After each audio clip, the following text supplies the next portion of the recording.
receber a minha cura. Se eu não receber a minha cura, o que eu estou pregando?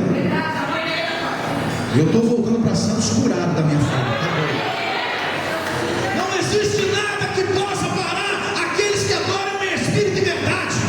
Não tem nada que possa oprimir e tirar a resistência daqueles que são como madeira de acácia. Querido, essa resistência que Deus coloca hoje na tua alma é para você passar qualquer barreira como um trator, não deixando nada atrapalhar o que Deus declarou que é teu. Se Deus falou que a tua família vai ser feliz, se Deus falou que você vai tomar posse daquilo que roubaram, é o ano da restituição, é o ano da tua vitória, é o ano do teu milagre.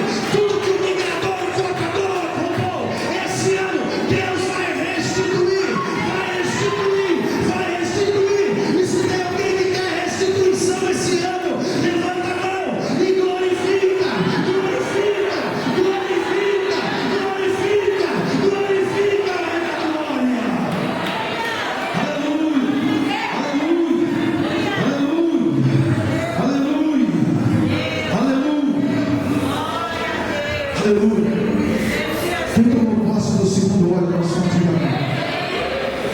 Diga assim: hoje eu tenho resistência para passar por qualquer problema.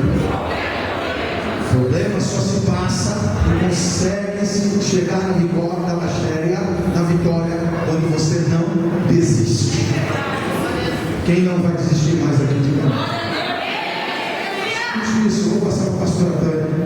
E antes de passar, quinta-feira que vem, escute isso, quinta-feira que vem vai ser a unção com a mirra.